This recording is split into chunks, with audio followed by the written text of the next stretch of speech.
लेकिन जीवन की यात्रा को बता देना चित्रों के माध्यम से ये संभव केवल आप ही कर पाई हैं। कुछ लोग अपनी जैसे दिन में क्या हुआ तो वो रात में अपना लिखते हैं, जर्नल बनाते हैं। तो हम लिखने के बजाय उसको पेंट कर देते थे। आर्ट में कोई वर्ड्स नहीं है, उसकी कोई जुबान नहीं है, सिर्फ एहसास है। ऐसी दिशा दे देता है जिंदगी की, बहुत सारी उलझनों से निकाल देता है। आपने चित्रकारी के माध्यम से ही जवाब दे दी। शुरुआत में मैंने लिखा है with life as my teacher, the canvas as my guru. जो यात्रा ये जो शुरू हुई, जो आपने किताबों के भीतर बंद की है, कितना वक्त लगा इसको?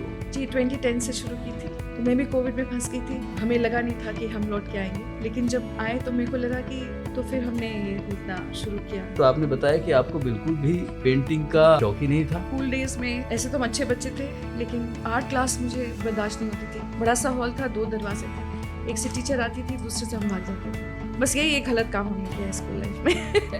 नहीं, आर्ट के प्रति जितना लगाव हमारा होना चाहिए, इंसान बगैर आर्ट के तो संभव ही नहीं है। आर्ट ऐसी चीज है कि वो अपने आप से रूबरू कराती है। पेंटिंग के अलावा और किस तरह से को अच्छा महसूस कराती है कलाकार के अलावा? मैं क्लासिकल सिंगिंग सीख रही हूँ। स्कूल में मेरे को सिंगर बनना था। थोड़ा सा कोई नमूना इस तरह का कोई? सच में? हाँ जी।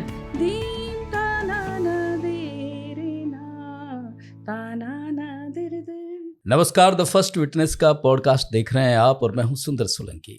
आज हमारे साथ एक खास शख्सियत मौजूद हैं। जी हाँ, कुंवर रानी प्रत्युषा शाही आजकल अपनी किताब को लेकर बहुत चर्चा में हैं। जी हाँ, ये मेरे हाथ में आप जो देख रहे हैं, माय स्पिरिचुअल कैंपेनियंस, ये दरअसल किताब लिखी नहीं गई है, किताब उकेरी गई है चित्रों के माध्यम से। और सबसे बड़ी बात ये है, ये चित्र दर्शाते हैं जो इस किताब के भीतर हैं। ये पूरी किताब दिखाती है जीवन की वो यात्रा जिसे समझने में हमें बड़ी मुश्किल होती है।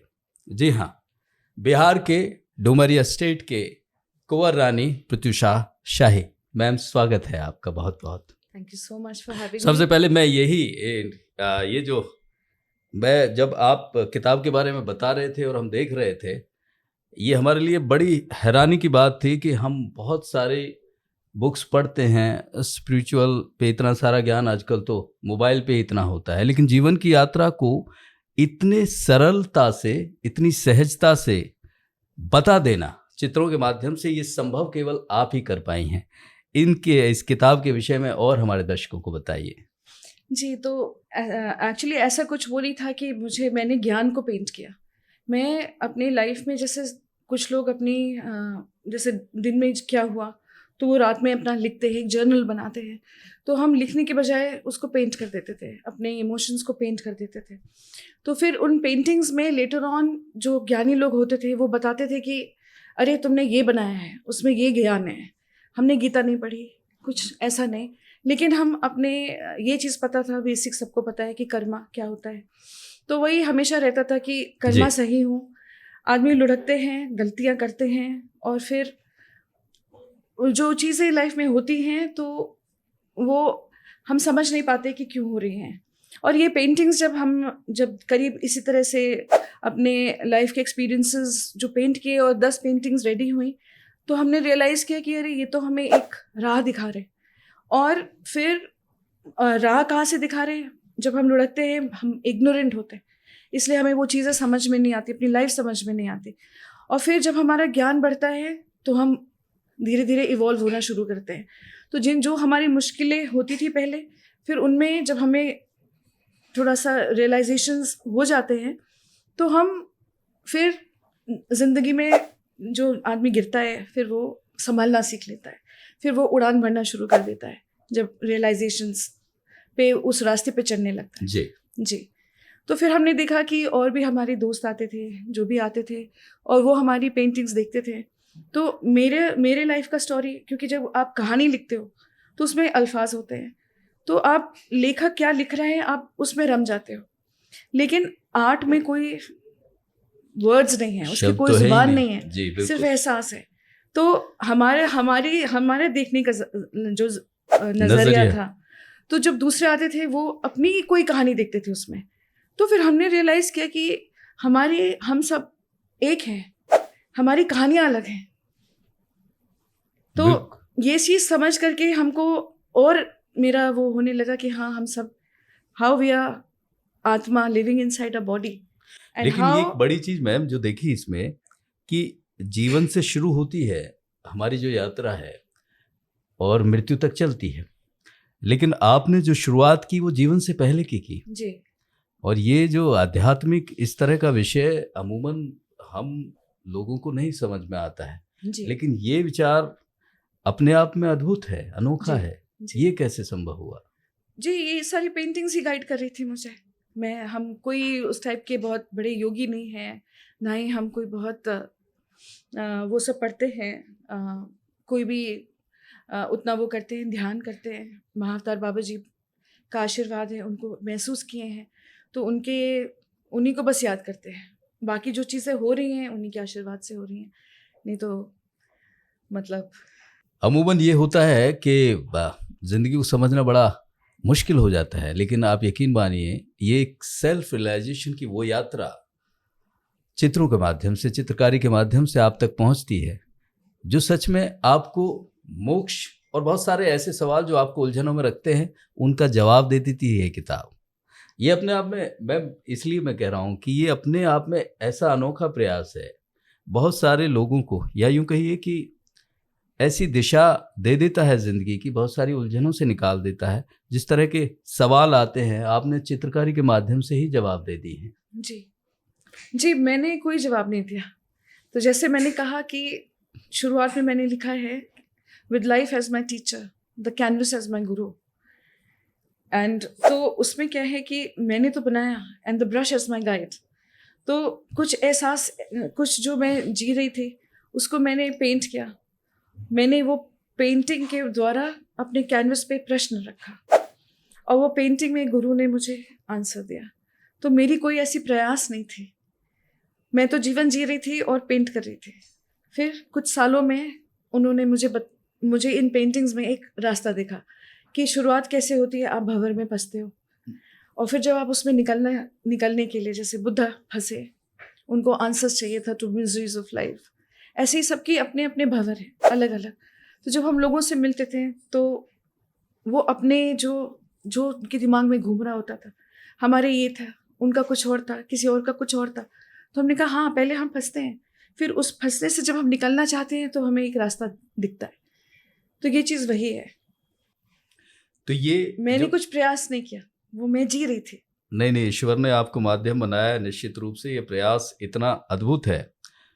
ये जो यात्रा, ये जो शुरू हुई, जो आपने किताबों के भीतर बंद की है, कितना वक्त लगा इसको?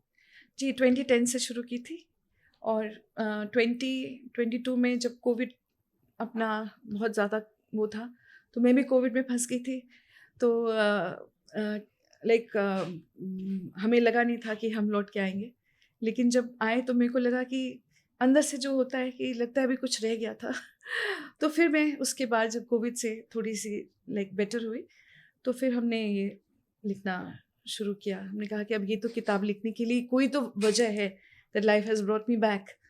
तो फिर हमने कहा कि ये किताब लिखना चाहिए। तो फिर हमने लिखा और हमने इसमें इसीलिए लास्ट में फ्यू पेजेस भी छोड़े हैं कि आपका टग ऑफ वॉर क्या है, आपका गोल्डन केज क्या है, आपका वर्लपूल क्या है, आप अपने अंदर मंथन करते हो तो आपके वाइसेस एंड वर्चूज़ क्या हैं, कि आप उसको, आप जो हमारी पेंटिंग्स हमें बताए उसी माध्यम से आपके लिए भी सरल।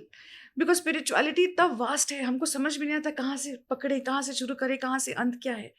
और ये चीज़ पेंटिंग्स ने हमको बहुत वो दिया, ज्ञान के पीछे मत भागो, बनो सिंपल, साधारण, अच्छे इंसान बनो बस, और बाकी आप अपना करें, डिविनिटी आपको संभालेगी। निश्चित रूप से कुंवर रानी जी का यही संदेश है और इस बुक के माध्यम से भी वो यही कहना चाहती हैं। दूसरी बड़ी चीज़ ये कि मैं इस किताब की बार बार जिक्र इसलिए भी कर रहा हूँ कि इसमें उन सारे सवालों के जवाब हैं, और इस तरह से जवाब हैं जिसमें आप पूरी ज़िंदगी भर उलझन में रहते हैं। इतने खूबसूरत तरीके से पेंटिंग, बहुत खूबसूरत तरीके से इसमें उकेरी गई हैं। रानी शाह ने बहुत मेहनत की है। ये शुरू में आपसे बातचीत हो रही थी तो आपने बताया कि आपको बिल्कुल भी पेंटिंग का शौक ही नहीं था। जी बिल्कुल शौक नहीं और ईश्वर देखिए किस तरफ लेके आया है। ये कैसे हुआ? तो वही लाइक स्कूल डेज में ऐसे तो हम अच्छे बच्चे थे, लेकिन आर्ट क्लास मुझे बर्दाश्त नहीं होती थी। बड़ा सा हॉल था, 2 दरवाजे थे, एक से टीचर आती थी, दूसरे से हम भाग जाते थे। बस यही एक गलत काम हमने किया है स्कूल लाइफ में। नहीं, गलत नहीं है क्लास बंक ये। किया। जी। आर्ट मुझसे बिल्कुल नहीं टॉलरेट होता था, और हम स्पोर्ट्स में ज़्यादा थे और स्टडीज़ में ज़्यादा थे। तो फिर उसके बाद जब अपना मतलब जब शादी हुई हमारी और हम लाइक बिहार में आए, तो हमारी जॉइंट फैमिली थी, बहुत बड़ी जॉइंट फैमिली। तो हमें कुछ करने के कोई नहीं रहता था, जो बड़े कर रहे होते थे बस वही सारा वही संभालते थे। तो मेरे पास कुछ नहीं करने को रहता था। तो हमारे हस्बैंड कहे कि हमारे फादर बहुत पेंट करते हैं और बहुत स्पिरिचुअल हैं वो। तो उनकी बातें जो बचपन में वो हमें बताते थे, हम हंसा करते थे। बाद में फिर वो समझ में आने लगी कि पापा क्या बोला करते थे। तो तो वो पेंट करते थे। तो हमारे हस्बैंड ने लाके दे दिया कि हमने कहा कि हम और पेंट, हम इतने कस के हंसे। हमने कहा हम तो अपनी फ्रेंड्स का मजाक उड़ाया करते थे कि सवेरे आओ तो 9 बजे भी तुम लोग जिस पोजीशन में देखो, रात के 12 बजे भी उसी पोजीशन में हो। वो जर्नी मुझे समझ में नहीं आती कि कैसे आप उसमें आप खो जाते हो, वो सब मुझे नहीं पता था। तो हम कहते थे बाहर आओ, दौड़ो कूदो, कुछ मज़े करो ज़िंदगी के, कि क्या ब्रश लेके बैठे रहते हो। फिर उसके बाद जब अब पेंट करना शुरू किए, तो पहले कॉपी करते थे ग्रेट मास्टर्स के पेंटिंग्स जो हम अफोर्ड नहीं कर सकते, तो उनको हम पेंट कर लेते थे जी। क्योंकि तो फिर किसी ने कहा कि नहीं अपनी बनाओ, रियल आर्टिस्ट तो वो होता है। कहा, अच्छा। तो फिर ब्लैंक कैनवस पे सोचते थे क्या बनाए। तो फिर ईश्वर से प्रार्थना करना शुरू किया, क्योंकि पप्पा ने सिखाया था कि कुछ भी करो तो भगवान से प्रार्थना करो फिर शुरू करो। हमने कहा कुछ तो भेजिए। तो वो भंवर का एक रात की नींद में ऐसे करके एक चित्र सा आया कि थॉट्स घूम रहे हैं। तो जो ध्यान करा करते थे, तो जो हमारे थॉट्स आते थे फिर हमने उसको उस तरह से पेंट किया। फिर कहीं जाते थे, कुछ होता था, वो तो वो पेंटिंग में ही निकलना शुरू किया।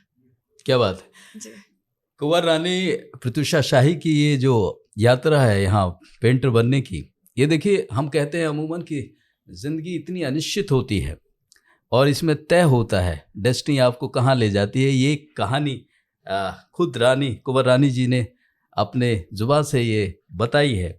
एक और बड़ी चीज़ आपको एक और बता दें कि दिग्विजय सिंह जी जो कांग्रेस के वरिष्ठ नेता हैं, उनकी समधन भी हैं आप। राजघराने में जन्म लेने और उनके बीच में पले बढ़े होने का अनुभव कैसा रहता है मैम? जी। हम लोग का सब लोग सोचते हैं कि राजघराना ये वो, लेकिन जैसे हमने लिखा है कि roles in life is are different but soul is one.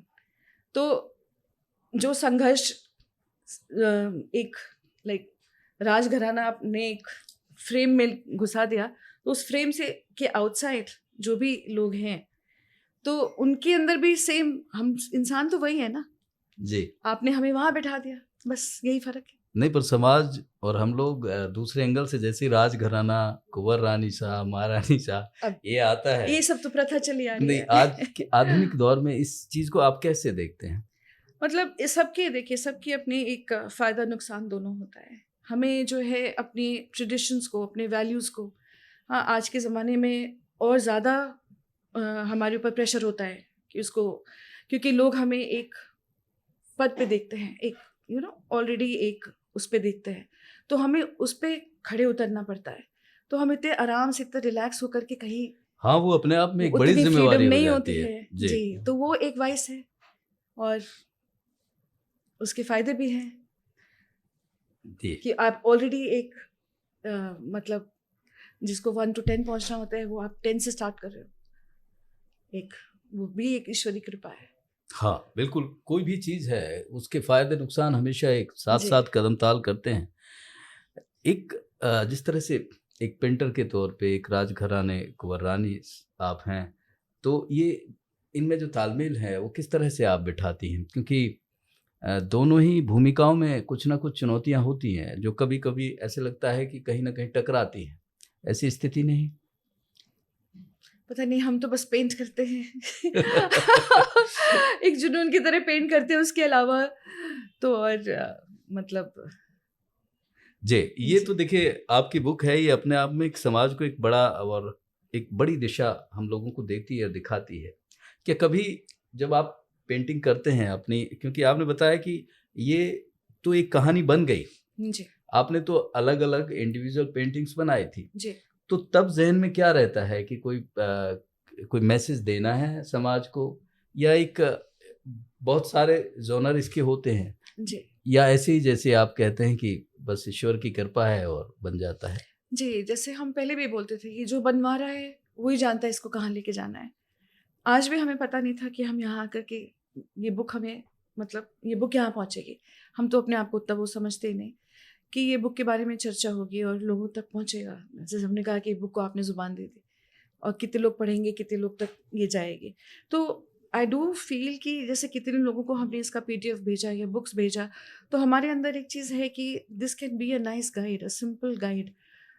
जो लोग थोड़ा स्पिरिचुअलिटी को समझ नहीं पा रहे हैं, उसको पकड़ना चाह रहे हैं, और पकड़ने में भी इतना आसान रास्ता नहीं है कि हाँ हम ध्यान कर लिया, हाँ हम अच्छे बन गए, नहीं। मतलब मोस्ट डिफिकल्ट पार्ट यही है, बिकॉज जब आप चोजन होते हो, तो लाइफ आपको पूरी तरह से टेस्ट करती है कि आप कितने कमिटेड हो। बिल्कुल। तो इतना आसान नहीं है कि हाँ हम तो स्पिरिचुअल पर्सन है। जब आप अपने आप को सरेंडर करते हो तो फिर वो ठोक पीटती है आपको सब तरफ से, तो आसान रास्ता नहीं है। तो जैसे राजा हरिश्चंद्र की पेंटिंग बनाई, उनके पास क्या कमी थी, पर सच के लिए वो कहाँ से राजा से सीधे शमशान घाट पहुंच गए। तो उनको बिलीफ था, उनको वो सब था। तो और कोई होता तो सोचता है मेरी भी पत्नी से जुदा हो गया, हाँ ये हो गया, या हमारे ये मतलब जो भी उनको दुख झेलना पड़ा, लेकिन उनको अपने सच्चाई पर पूर्ण विश्वास था और एक दिन उन्होंने भगवान को भी झुका दिया अपने सामने। तो बस ये सरलता। और लेकिन बहुत शानदार तरीके से उस पेंटिंग को आपने इस बुक में उकेरा है, यकीनी तौर पे बेहद खूबसूरत। और हम तो क्योंकि एक यूं कही कि आर्ट के मतलब इतने जानकार तो नहीं, लेकिन अच्छा लगता है देखना जी हमेशा से। आज के दौर की जो स्थिति में बात करें, खासकर पेंटिंग्स का है, जो ये कलाएं हैं अपनी, इनको जो ड्यू है इनका समाज में कहें या जिस तरह की स्थिति बनी हुई है, आपको लगता है कि वो कहीं ना कहीं इंसाफ नहीं हो रहा है, चाहे पेंटर हैं या दूसरी तरह की आर्ट है? जी। अब इतना बुरा भी नहीं है कि इंसाफ नहीं हो रहा है। सब कोई को प्लेटफॉर्म मिल ही रहा है। कितनी आर्ट गैलरीज हैं, कितने लोग देख रहे हैं। जी तो बिल्कुल सही स्थिति है। अपने अगर पेंटिंग्स की पर्टिकुलरली हम बात करें, जिस तरह का, क्योंकि बच्चों में आजकल जो हम वैल्यूज इनकलकेट कर रहे हैं वो अमूमन आर्ट्स की तरफ नहीं, एक प्रोफेशनल, चाहे वो दूसरे कोर्सेज हों, जैसे कि हमने आपने ही बताया कि उस दौर में आर्ट की क्लासेस थी, तो जितना इंटरेस्ट होना चाहिए, या जी टीचर भी उतने दिलचस्प तरीके से नहीं पढ़ाता है, या इतनी गंभीरता से नहीं लिया जाता है नहीं, कि टीचर्स तो इनकी पढ़ाते हैं। अहमियत जीवन में कितनी है। जी टीचर्स तो पढ़ाते हैं, लेकिन आपका कितना आप डेडिकेटेड हो, किताब के अंदर से वो कनेक्ट आ रहा है पर्टिकुलर सब्जेक्ट के लिए, ये भी तो मैटर करता है ना। मैं मेरा दरअसल सवाल ये था कि आर्ट के प्रति जितना लगाव हमारा होना चाहिए, इंसान बगैर आर्ट के तो संभव ही नहीं है, अगर जो इंसान कहें तो। जी लेकिन वो एक शिक्षा का जो रूप है वो भौतिक चीजों की तरफ ज्यादा अब है। जैसे हमने बताया, हमने आर्ट के तो क्लासेस लिए जी। नहीं। मैं तो भाग जाती थी। तो जिसको जो करना होता है, जो अंदर से जो एनर्जी आती है, तो उसके लिए बस मतलब you can't only rely on education. मतलब हमारे एक्सपीरियंस तो यही सामने आ रहा है। नहीं, बिल्कुल सही कहा आपने, जी ये तो एक स्वाभाविक जी जो हुआ आपके साथ हुआ। जी लेकिन बच्चों को अगर आर्ट और कल्चर ठीक तरीके से बताया और पढ़ाया जाए, उनका रुझान है, तो हम वो बहुत सारी समस्याएं जो आज के दौर में है। जी। बिकॉज आर्ट, देखिए, आर्ट इज समथिंग सोलफुल। आप उसको मैं वही बात मटेरियलिस्टिक नहीं उसी कर पे आ रहा सकते। था जी। जी जी, वो बात तो है। लाइक अगर आप किसी को, बिकॉज आर्ट ऐसी चीज है कि वो आपको आप अपने आप से रूबरू कराती है। जो आप अपने बारे में नहीं जानोगे, वो सामने जब आप जो चीज़ क्रिएट करते हो, वो वो आपकी आत्मा निकल के आती है उसमें। अगर आप नहीं कर पा रहे हो उसको, तो you will not be a great painter, you won't be a great singer, musician और वट। तो उसमें क्या है कि अब जैसे कि हमको भी यही चीज़ था कि इतना लाइक अपनी पूरी कहानी सामने सबके रख देना आसान नहीं है, लेकिन वो चीज़ सच सच में निकल के आई। पेंटिंग कैनवस ने मेरे अंदर का चीज़ खींच करके सामने लाया, और एनीबडी कैन जज me on what I have painted. जी। जो हम दुनिया से छुपा लेते हैं, एक अच्छा फसाड कर लेते हैं, तो आर्ट सब एक्सपोज कर देती है। यही आर्ट आपने जिस तरह से कहा एक अच्छा इंसान भी बनाती है। जी बिल्कुल। मैं हमारे दर्शकों के लिए एक क्योंकि डुमरिया रियासत से आप बिलोंग करती हैं, उसके बारे में थोड़ा सा हमारे दर्शकों को बताइए। कभी उस तरफ जाना हो, बिहार की संस्कृति, आपकी संस्कृति, ये सारा। तो जहाँ हम रहते हैं वो फुटहिल्स ऑफ हिमालयाज़ है, बहुत ही सुंदर जगह है, गांव का एरिया है, क्योंकि हम लोग एग्रीकल्चर में हैं, तो हमारे जहाँ जो खेती बाड़ी करते हैं और ये सब करते हैं वो वाल्मीकि नगर टाइगर रिजर्व के तट के पास है जी। तो वहाँ पे जैसे बहुत अच्छी वाइल्ड लाइफ है, बहुत पुराने पेड़ हैं, बहुत पुराना जंगल है, और सबको ज़रूर आना चाहिए। Best part of India is there. तो ज़रूर जाइएगा डुमरिया स्टेट। कुंवर रानी जी बिल्कुल स्वागत करेंगे आपका। इसके अलावा, पेंटिंग के अलावा और किस तरह से क्या कुछ बेहतर आपको अच्छा महसूस कराती है एक कलाकार के जी अलावा? मैं क्लासिकल सिंगिंग भी सीख रही हूँ। अरे वाह! जी। स्कूल में मेरे को सिंगर बनना था। तो फिर अब जा कर के वो शौक पूरा कर रहे हैं, ऑनलाइन क्लासेस लेते हैं, क्योंकि जहाँ हम रहते हैं वहाँ पे सिटी लाइफ नहीं है, और ये ऑनलाइन का के ज़माना में हमें बहुत अच्छा लगा कि मतलब नहीं तो ऐसे आप सारी दुनिया से कट ऑफ आप अपने घर में हो वहाँ पे, तो अब ऑनलाइन में हम भी क्लासेस ज्वाइन कर सकते हैं इस एज में। तो सिंगिंग सीखते हैं। सीखने की तो मैम कोई एज होती ही नहीं। जी। तो क्लासिकल सिंगिंग अब कहाँ तक पहुँच गई है? कुछ इस तरह का हमारे दर्शकों के लिए कुछ सुना देंगे आप? तो हम जो है वहाँ अजीवासन बॉम्बे में बच्चे पढ़ते थे, तो वहाँ पे 1 साल थे भाई, कोविड जब हुआ 2019 में, तब हम वापस आए, तो एक थोड़ा 3-4 मंथ्स के लिए अजीवासन ज्वाइन किए थे। सुरेश वाडकर का सिंगिंग अकेडमी है। फिर जब वापस आए तो ऑनलाइन घर से करते थे। तो कोई थोड़ा सा कोई नमूना इस तरह का कोई? सच में? हाँ जी। अच्छा लगेगा हमारे दर्शकों को। तो एक तराना है। आपको कलाकार तो होना ही था, अब ये पेंटिंग भी और कलाकार आप हैं ही। ये एक तराना है, वो जी। सुना देते हैं, बस 4 लाइन, पूरा नहीं जी सुना। प्लीज।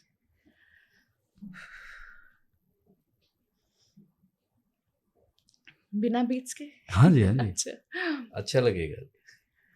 दीम ताना ना दे रे ना ताना ना दिर्द, दीम ताना ना दे रे ना ताना ना दिर्द, ताना ना ताना दीम ताना ताना ताना दे रे ना ता दे ताना ना ताना ता ताना दे रे ताना दत्रियाना दीम ताना ना दे रे दितलाना दीम ताना दे रे ना दितलाना दीम ताना दे रे ना ताना दीम ताना ना ना ना दीम ताना ना ना ना ताना ना ताना ता नटकता के दिर किर्तक्रांतादा दीम ताना ना देर दीम ताना ना देर दीम ताना ना देर ना ताना ना दिर दिर। क्या बात। आप जो करते हैं बेहद शानदार और बेहतर Thank you. करते हैं। Thank ये आपने सिंगिंग में भी बता दिया हमारे दर्शकों को। यकीनी तौर पर मैम, जैसे कि मैं पहले ही कह रहा था कि जो एक अच्छा कलाकार होता है वही हो सकता है जो शानदार इंसान होता है, और ये आप पर लागू होता है। बहुत Thank you so शुक्रिया। much, लेकिन ऐसे भी नहीं है। बहुत शुक्रिया, मैं तो बहुत इंसान, धन्यवाद। खामियां आपका बहुत है। अमूमन हम सब में होती है इंसान होने के लिए, और हमेशा सुधार की गुंजाइश हम सब में बनी रहती है।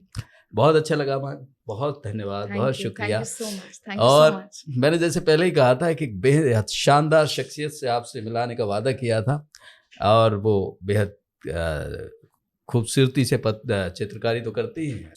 युवा पीढ़ी के लिए खासकर आप क्या संदेश देना चाहेंगे पेंटिंग के क्षेत्र में?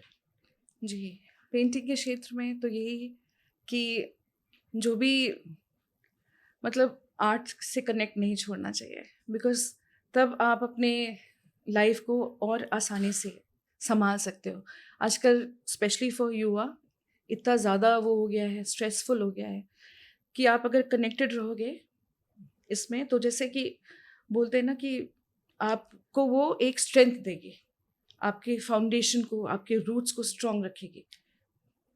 मतलब कि आप इधर-उधर वो नहीं हो, जैसे आंधी तूफान में पेड़ हिलता-विलता है लेकिन बिखरता नहीं है, उसकी जड़ें स्ट्रॉन्ग रहती हैं। तो ये आर्ट आपके जड़ों को, आपको, आपके फुट को स्ट्रॉन्ग रखेगा जीवन में आगे बढ़ने के लिए। क्या मजबूत बात बताई है मैम ने, बेहद जी। शानदार। निश्चित रूप से आर्ट आपको इतना मजबूत बना देती है आपके व्यक्तित्व को कि आप इधर उधर भटकाव की जो स्थिति है उसे बिल्कुल खत्म कर देती है। बहुत शुक्रिया मैम। फिलहाल इस खास पेशकश में इतना ही। नमस्कार।